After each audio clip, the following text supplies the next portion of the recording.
Dr. Israr's presentation or discourse has a positive side. On the positive side, he has presented his understanding of Quran and Hadith. And on the negative side, it is a critique of the Western, a religious, materialistic society and social setup. Now the floor is open for discussion. Yes, please. I read in the book that middle-aged women are allowed more freedom to go out into the society. At what age does middle age start? It's not middle age, it's old age. But then only there is a relaxation in the dress code. That's all. Not in she her doesn't need mobility. to cover her hair, etc. But that is the only thing. So that doesn't. Not that she should go out. She cannot go to the mosque to pray. Yeah? No, it's not forbidden. It is not forbidden. Not forbidden. But you know, we have to have separate lines in the mosque for the women. Okay. Not intermixing. And the lines of the women have to be behind. So there are restrictions about that. First of all, I want to thank you for your clear lectures, and I think it's very important for us in the West to understand Islam, and your presentation of it was very helpful to me. So I really want to thank you. I'm grateful for being here, and it's an important event in my life. Thanks. One of the things that I'm interested in is to know whether in the Muslim world have there been any empirical studies about the happiness of families? Do you know that Muslim families are so much happier than families in the West, empirically? Because I cite this because of the experience we had when we went to Afghanistan, where women have been, pretty much subjected to some pretty terrible treatment in terms of not being allowed any educational opportunities and being treated pretty much like chattel. I mean, at least that's the experience I've been getting. I've been reading. And even in today's newspaper that came through the auspices of the hotel, there was an article that talked about the sadness that families felt when daughters were born into their home. And the idea of having daughters rather than sons seemed to be a very negative kind of experience for Islamic families. And I just wondered what your reaction to those kind of ideas might be. Actually, we Muslims are not practicing Islam fully. And we are under the influence of our Hindu background on one side and the Western civilization on the other side. We are between the two and not practicing Islam. Now, according to Islam, a widow must be married. If she is not very old, must be married. Islam doesn't like that you should remain bachelor. Marry. This is nature's demand. If you don't marry, you will go astray, this way or that way. So actually, now the happiness of the family, I have discussed, I think, the respect for the elders and the parents, and then the parents investing whole and soul into their offsprings. They don't keep anything, saving anything for their old age, no. So everything has a result. The psychology is different. About Afghanistan, you are misinformed. During the Taliban period, actually the co-education was finished and stopped. And they had not till the time to establish girls' schools and girls' colleges. They were not against the education of girls and women. Actually, they didn't have the time. So, they didn't stop the education, and then they don't prevent women from education. They had the plan to start girls' colleges, girls' schools, etc., etc. I might have missed some of your point. Well, I just wondered if there were empirical studies. I mean, you've sort of announced to us that Muslim families are happy, but is there any documentation scientifically or empirically that is the case, any more so than in the West. No documentation.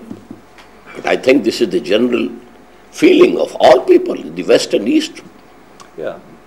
The family structure in Islam and among the Muslims are still, to this date, although there are influences from the East and from the West. My point is that in the West we know that families aren't happy, that marriage is in trouble because we've studied families. So it's been a kind of empirical study. We know this. I don't know that it's true in the Muslim world. But here, the percentage of divorce is very little, very small. Even the men Once married, you are married forever. Whole life. That doesn't necessarily make for happiness. Yes, why not? You will remain together if you are both happy. can I say one thing? But A comment. Now, let me follow this. If people stay married together, that means they may be happy. Yes.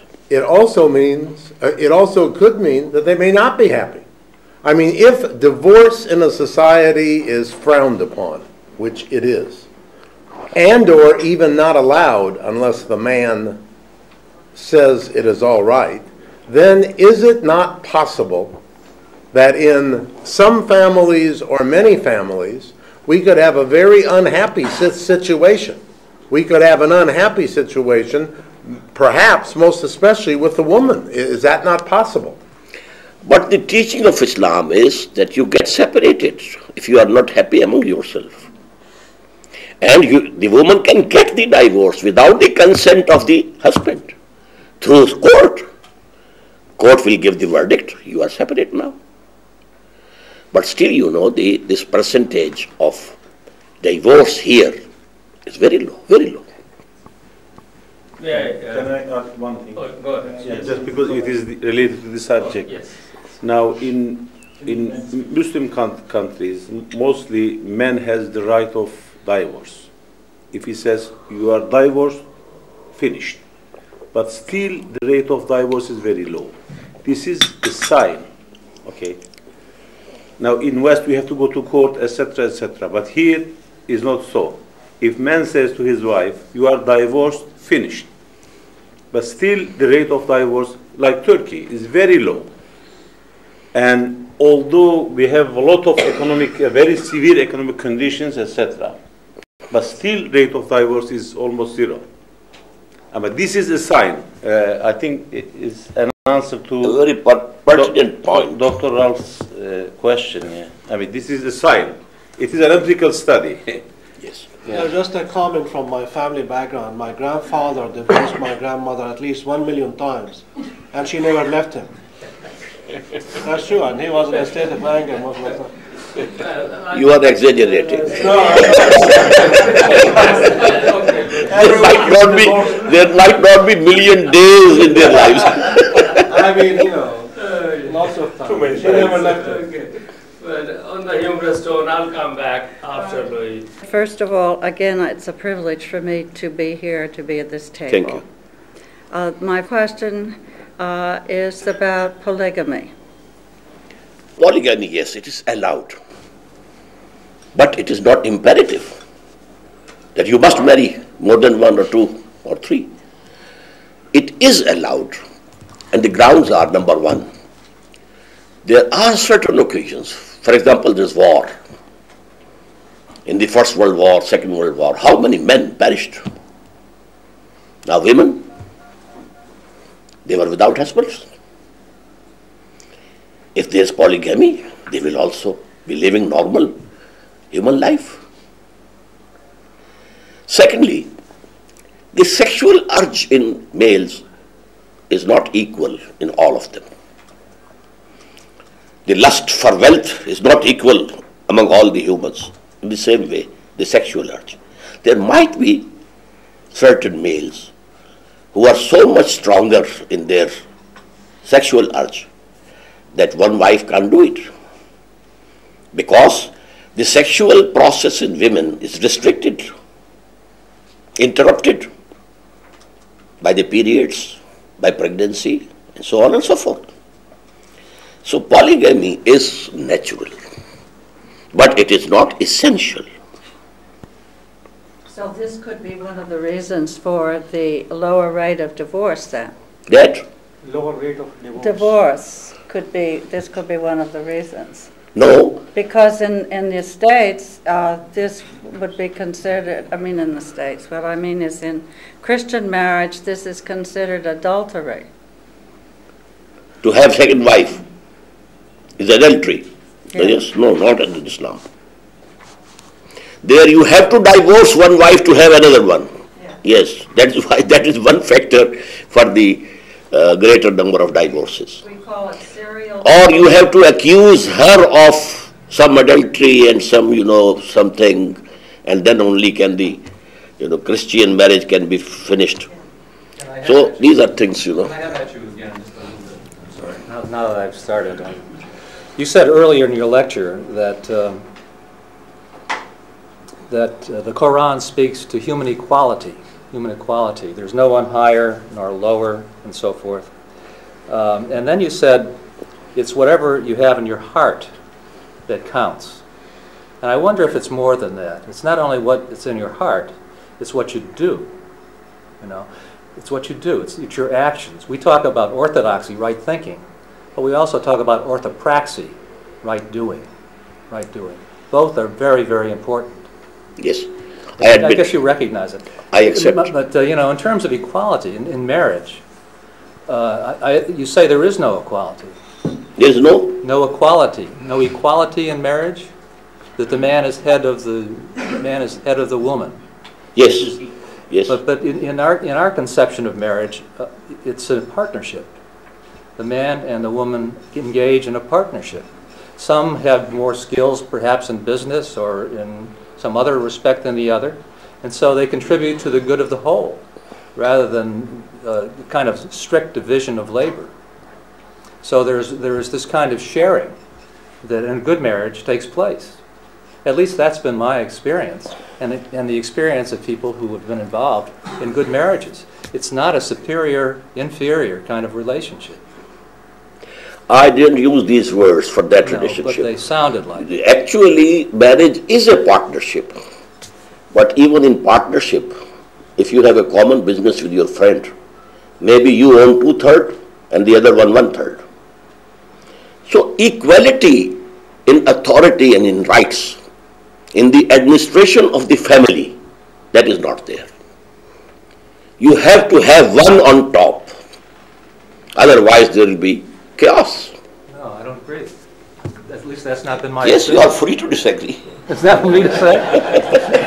Okay. Mr. Nirmal Singh, please. Well, firstly, I something in a lighter vein. So I was thinking that there is a window of opportunity for me here in something that you said, that if you bring up 2 daughters, educate them, and marry them, you have a place reserved for you in paradise. My wife and I, we have done it for 3 daughters. But you have to be a Muslim to qualify for that. Well, but I thought that with 3, a second-class citizen might make it. You need to have another one because you are 2. Dr. Ian Markham. I want to just focus a little bit on your social segregation part of your talk, where you talked about the fact it's very important in the Islamic society that the sexes are kept separate. And that includes education and hospitals and universities. All spheres of life. All spheres of life. Is there any theology in Islam which would stress the fact that when God created men and women, God created 2 genders that bring different insights, different perspectives, different ideas, which can complement and enhance the other. And that therefore, in social relations between the sexes, it's good that they're often together, because it means that the ideas that shape an institution or an organisation have the different perspectives of the two genders, which enhances life generally. And isn't there any sort of idea that there's something rich and captivating about the diversity of God's creation and the fact that we ought to enjoy that sexual gender difference as part of that diversity? Enjoy your wives, not others. Well, actually God has created and God has given us the law, the straight path. And He ordained in the very beginning, Imma yatiyannakum minni hudan, whatever guidance comes to you from me, you have to accept it and obey it. So that is the law. You have to obey it. And He only knows what you are speculating. Allah knows all these things. But if there is intermixing, is there not the danger that you fall in love? Well, if I may have a quick supplementary, many religious traditions are committed to the idea that the best way to avoid sin is to avoid temptation. Right? Yes. And that's the assumption you're making. Yes, yes. And that's true. You know, if it's very unwise for me to go to a brothel if I want to remain faithful to my wife, and therefore I should avoid brothels, and that's a good ethical principle. But it's how far you take that. And to insist on total separateness seems to be very, very extreme. Surely... At home, the brothers and sisters are not separate. They are living with each other. The father and mother are there. They are not separated. You know, this concept of marriage, you know, no man can ever imagine that he can marry his sister. So all those, you know, sexual thinking and imagination won't come at all. But where there is a chance for marriage, then you know your sexual urge and your desires, they come into play. So this is it about Islam and our, you know, teachings. Would you say that Islam and its social system, as you describe it, is almost identical with the Jewish social system? We know that the law of Moses was Islamic, and there are few changes only in the law of Muhammad sallallahu alaihi wasallam. And you know, they don't take pork. We don't take pork. It's forbidden. It's forbidden. In the same way, you know, many things are common. Regarding law and Sharia, the Muslims and Jews are nearest to each other. Regarding the person of Jesus, the Muslims and Christians are very close to each other. We believe in the virgin birth of Jesus. We believe in his miracles. We believe he was taken to heaven alive. Only difference is that we don't believe that he was crucified. Someone else was crucified. And that clue I got from the gospel according to Barnabas, that it was Judas Iscariot whose features were changed to those of Jesus. And he was crucified, and rightly, because he betrayed Jesus. So, we think that he was taken to the heavens before he was arrested. And the features of Judas Iscariot were changed to the features of Jesus. He was crucified, and Allah has taken Jesus, and he will come. The second coming of Jesus is absolutely common between Muslims and Christians. May I follow Roger, since I had a question which I'll ask, but briefly, I suppose the answer to you, Roger, is that there is no one social system within Judaism, and if I take traditional Judaism as defined in the Talmud, which is authoritative, then the position of women in that traditional Judaism is far inferior to the position of women in Islam. And in regard to marriage and in regard to sex, there are many similarities. But in other ways, in terms of equality that I understand that women have in Islam, there is in the most traditional part of Judaism no such equality whatsoever. And if I had time, which would be more than 5 or 6 days fully, I suppose that I could specify this, and I think everyone here would be terribly shocked at how bad the situation is. But I want to emphasize finally here in this comment that that is only true in one part of Judaism. So there's no one social system. But now, having said that, I have one brief question for you that goes right to the beginning, and it's a question that comes from the very beginning of your talk this afternoon, when you said individuals, male and female, are born equal, totally equal, and then, of course, what they do in their lives, you mentioned one thing they do. If some acquire far more knowledge than others, then that puts them at a higher status. But my question is this: would you not agree that everyone is not born totally equal? Some people, some men and some women, are born with far more intellectual qualities than others. That is verifiable. If that is the case, then we would expect what has undoubtedly been the case, that those who are born with far more intellectual abilities are able in their lifetime to acquire far more knowledge, and if indeed that puts them at a higher status, then my question is it not the case that perhaps then everyone is not born equally?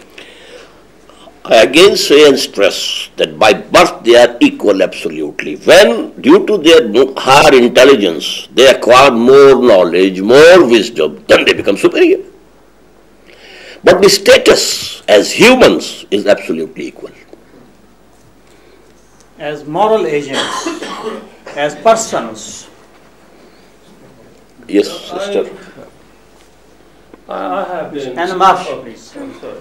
If adultery is committed, what are the consequences? If some unmarried person, male or female, commits, then there are stripes, 100 stripes.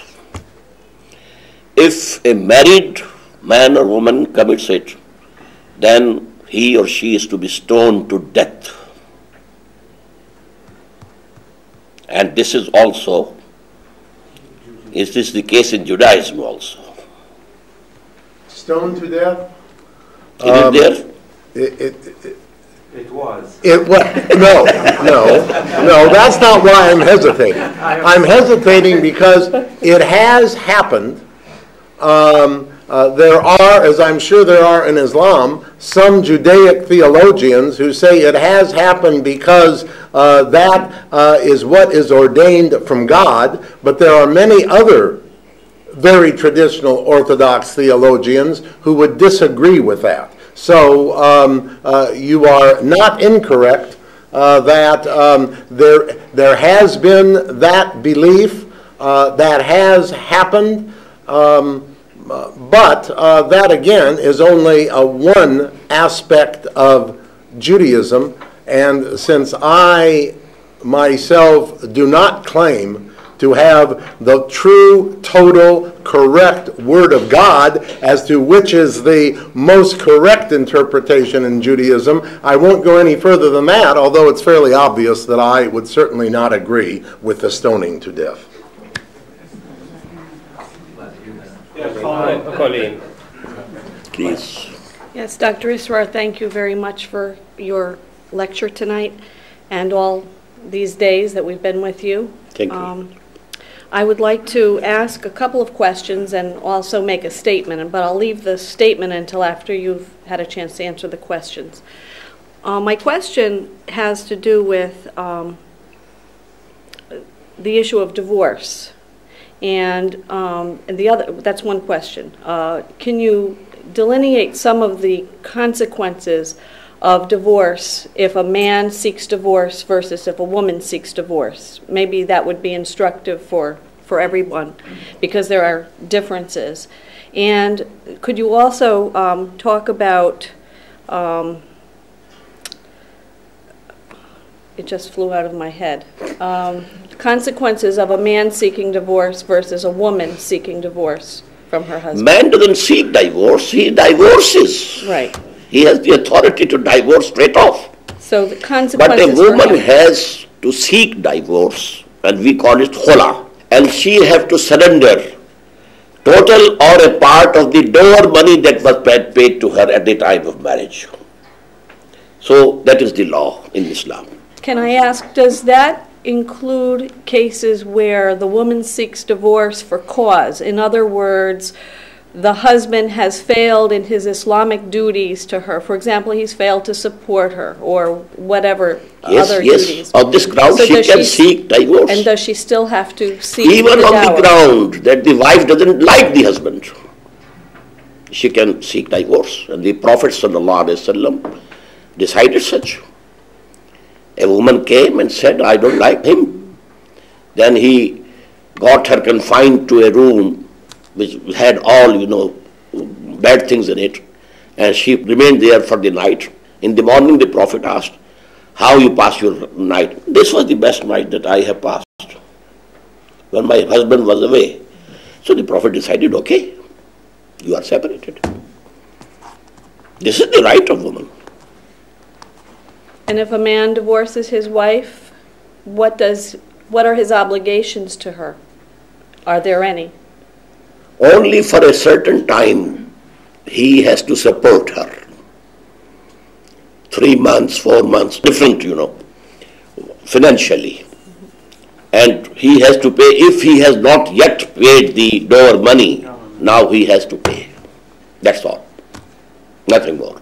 Thank you. I thought of my other question, and it has to do with, I was reading in your monogram on women and the movement, the Tanzeem movement, and the role of women in it. And you did speak in it about the role of women in the revolution, the Islamic revolution, and how their role is different. Could you talk a little bit about that? Women have a role to play, definitely, alongside with the men, Because the ayah that I quoted, that refers particularly to the revolutionary movement. فَاسْتَجَابَ لَهُمْ رَبُّهُمْ أَنِّي لَا أُضِيعُ عَمَلَ عَامِلٍ مِّنكُم مِّن ذَكَرٍ أَوْ أُنثَىٰ بَعْضُكُم مِّن بَعْضٍ فَالَّذِينَ هَاجَرُوا وَأُخْرِجُوا مِن دِيَارِهِمْ وَأُوذُوا فِي سَبِيلِي وَقَاتَلُوا وَقُتِلُوا لَأُكَفِّرَنَّ عَنْهُمْ سَيِّئَاتِهِمْ. In that revolutionary movement, women were with the men. Hijrah to Habsha, men and women both. And one man, one woman, husband and wife, they were martyred by Abu Jahl. So they laid down their lives. But then later on, they prepared their sons to sacrifice their lives for the propagation of Islam. And during the movement, they can propagate Islam to women and to their own family. Men also who was mahram, to the brothers, sons, the uncles, etc., etc. The nephews, you prepare them to propagate Islam. So this is the role of women. We have that section, women's section in Tanzeem-e-Islami. But there is segregation. Can I revisit? She has a comment. Oh, sorry, yes. Yeah, and my comment actually, I don't think that you'll accept this, but I'll go ahead and try. My comment comes out of my background in psychology. My bachelor's degree was in psychology, and I've had an abiding interest in it. And my studies have led me to the conclusion that it's a sort of a cliche. I think most people have heard it. Violence begets violence. And the other part of that is that violence does damage to the human soul, both to those who are the recipients of the violence and those who do violence to others are damaged. And there are tons of studies, all kinds of studies in sociology, psychology, that bear this out. When we think about revolution and we think about the suffering, the inevitable suffering on all sides that occurs in revolution, the revolution you talk about, I worry that there would be irreparable damage to human beings, to children, to the psyches of men, women, and children. And I wonder how a good society can come out of beings that are so severely damaged. We know that even in a family, when children are the recipients of violence or women are the recipients of violence in a home, there's damage that never goes away. And that is just, could be beatings, could be abuse of various sorts. Imagine the killing, this kind of violence that revolution inevitably brings. So I worry about this, and I worry about this third stage of your program. And I'd like you to comment on it. Well, actually, that will be discussed tomorrow, but right now, then we shouldn't punish any criminal. Why to send them to jails? They are damaged psychologically. But for the good of the society, you have to do it. In the same way, to overthrow an oppressive regime, a discriminating regime, an exploitative regime, which is hurting the whole humanity, hurting all men and women, then you have to use some violence. And operating, there's gangrene in the arm, you cut it off. For the benefit of the total body, you have chopped off the arm of the person. So this is a normal procedure.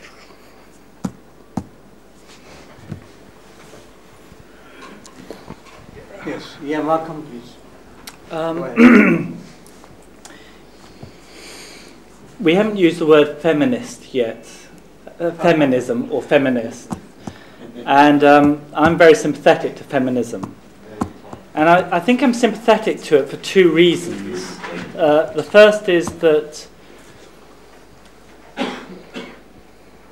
it's clear that in a society where men have had a lot of power, the treatment of women has not been good. And I worry that one outcome of the theology that you've expounded is that women will end up being servants or slaves of the man at home, serving them in whatever way, often perhaps using force to get what they want. And I think that is obviously wrong. For all sorts of religious reasons, I think that's obviously wrong.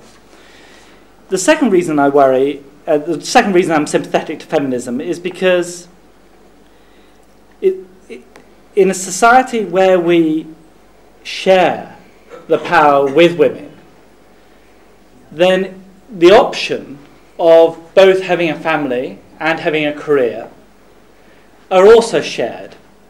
And I think that's good because it means you get better fathers who take more interest in their children, and you also get a better society because the resources of intellect and ability serve society more effectively. And therefore, a society where feminism is taken seriously is a society where both men and women contribute effectively at home, but also contribute more effectively at work. Can you tell me what you would definitely mean by feminism? Feminism is the equality of men and women. Equality. Equality. So part of the equality we admit, but as husband and wife they are not equal. And if the wife is not ready, she can get divorced. But the discipline of the family is more important. And there are two sides. One is legal, the other is moral. Morally, Quran and Hadith, the prophets say, be kind to the women. Be lenient to them. The best among you are those who treat their women folk in the best way. This is the moral education. And both things go side by side. As I told you, if there is separation, the children belong to father, legally, not mother. But, as I told you, regarding respect and service and doing good, the mother is 3 times more than the father. So you have to balance. The law is there, and then the moral teachings are there. Roger. Let me try and be a little bit more critical than what we've been so far. You start off by saying at the very early part, this will not be easily palatable to the Western mind. And I think you're right. And you're right because your social system exists in a vacuum. And you're critical of the Western family because you don't look at the social system in the context in which it exists. Very briefly, I'm going to outline just a little bit of that context. Before 1960s, the divorce rate in Western societies was very low. After 1960, it rose inexorably. And I would be the first to be anxious and worried about what is happening. But it is, by comparison to what you have outlined, a revolutionary social system in the West. And we are learning every generation. And I suspect every generation we produce is better adapted to the world whereby families are controlled by contraception, which is a technical revolution for any social system. And because your social system exists in a vacuum, it seems to us deeply oppressive. And of the one thing that I've heard so far since I've been here, it is that oppression that we find so difficult to accept.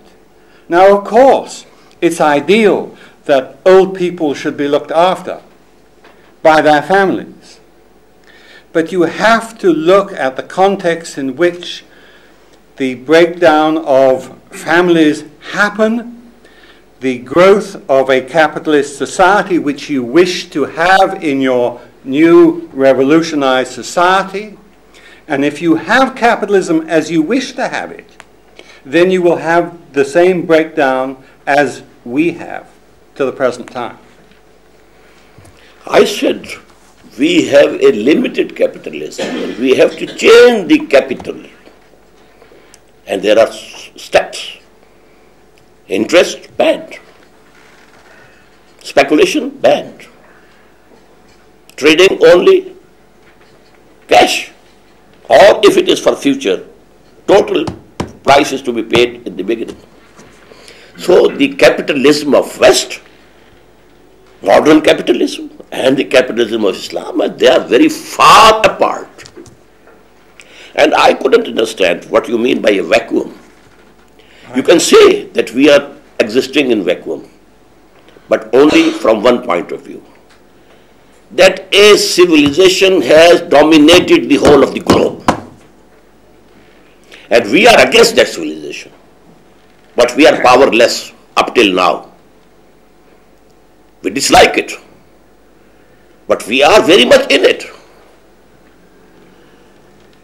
Only we need some Lenin, according to you. He gave it to you, Roger, he gave it back to you. You are the only one he likes too much, Roger. That's very good. That's very good. Can I revisit the issue of segregation from the standpoint of political and social economy? If one looks at contemporary Muslim societies, empirical Muslim societies from Indonesia to Morocco, most Muslim societies have not been urbanized yet. This is very clear in the largest Muslim country, Indonesia. It's very clear in Bangladesh. It's very clear in Pakistan. And in the countryside, in peasant economies, women are extremely active in the labor force. And this is very true in tribal societies, in the desert, in the Sahara, in West Africa, in the desert in Arabia. Women are extremely active in the labor force of the desert. which means that throughout human history, women have never been absent, and there has never been segregation because of the economic necessities of life. Now, and this is also true in urban societies. Now, modern, contemporary urban societies, there's no segregation between men and women in these societies. And I do understand, that's why I go back to Roja's point about the vacuum that we're talking about, that the kind of revolution that you are calling for seems to be a comprehensive total revolution. It is not just ideological, but economic, political, yes, social, ideology covers all the civilizational, yes. and so on and so forth. Yes. And it seems that this is going to be a major task. It is a major task to solve. It is definitely a major task, not an easy task. Right. But, you know, I have seen in the Arabian desert women taking a row of camels, but fully clad, their faces hidden, their hands in gloves, their feet in socks.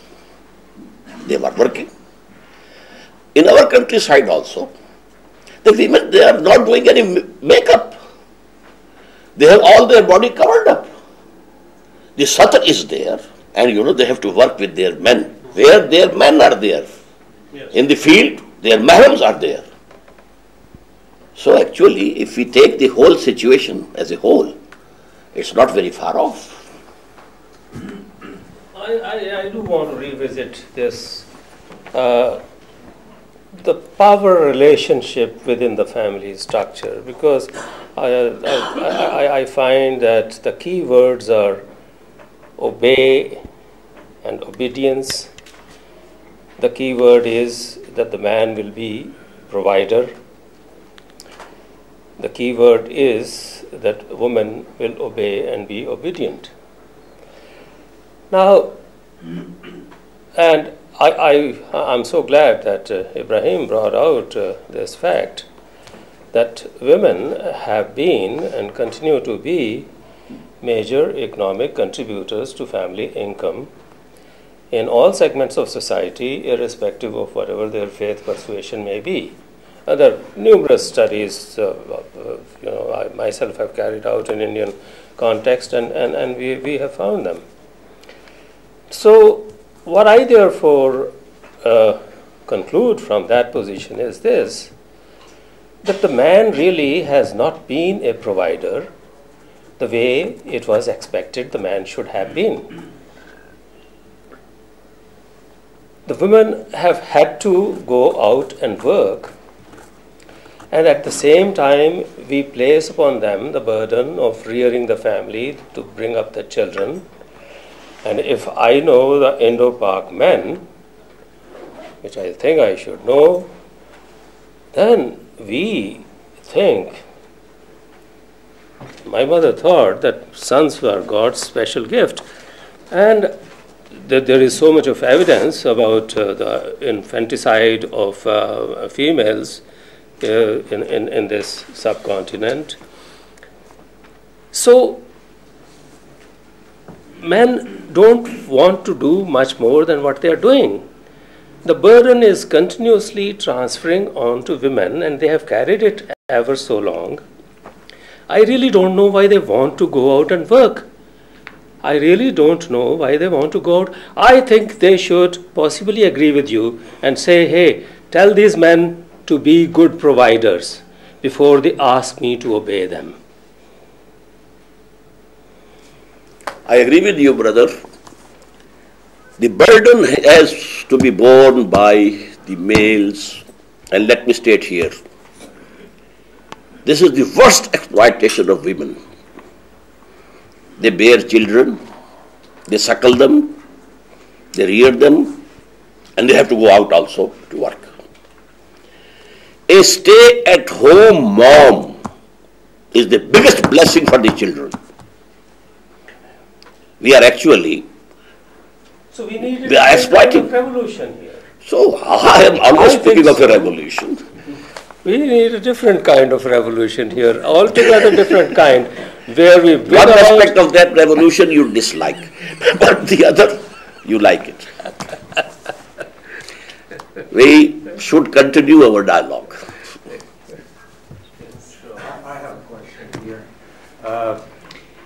In an ideal Islamic society, perhaps you touched upon that and I may have missed it, but would women be allowed to vote for a president or someone, let's say? I said in the morning, yes, they will vote. And women who are beyond that age can also be elected for the parliament. Yes.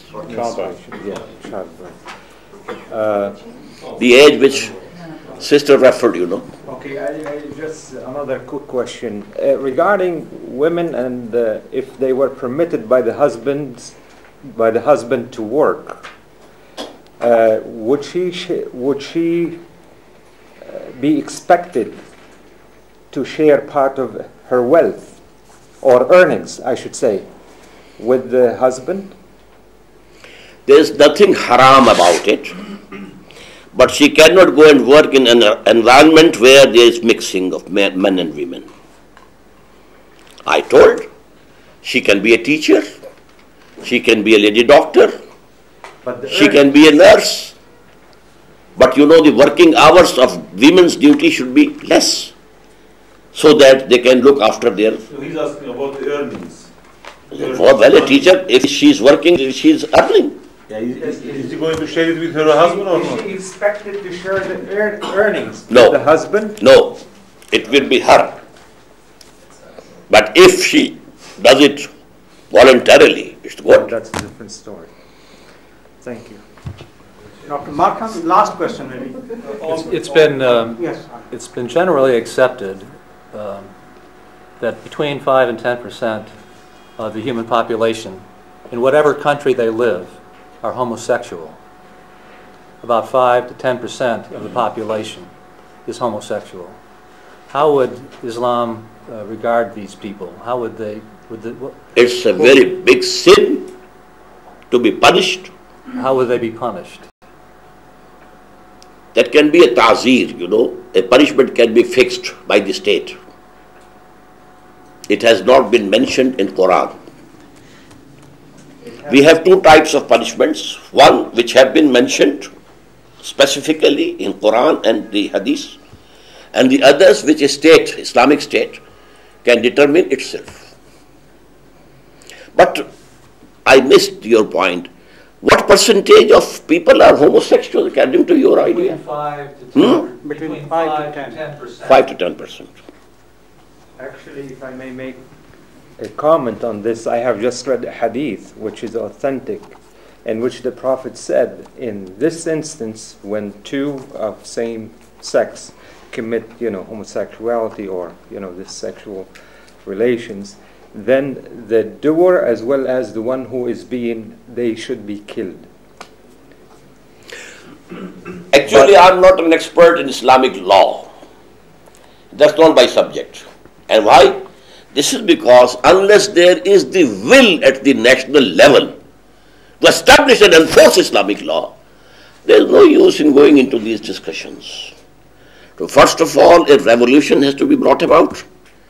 And after that, there will be a decision that now Islamic law is to be enforced. Then we shall have dialogue among ourselves. What is really Islamic and what is something which has come from outside. Can I just, I'm an observer, I'm sorry to butt in.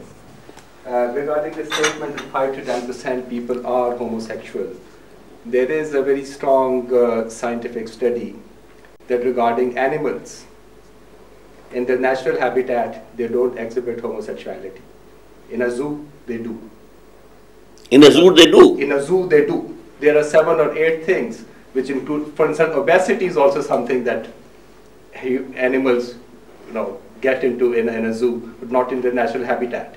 Somewhere, the current day, modern day civilization is producing pressures and stresses which are causing this thing. I don't disagree with the figures, but the cause is something that we need to look at. Maybe the kind of solution that Dr. Israr is presenting will take care of this side. So somewhere sort of contesting that this is a national thing. I think the national thing is, of course, heterosexual. Thank you. Thank you. Okay. See you. I thank you all. Thank you very much.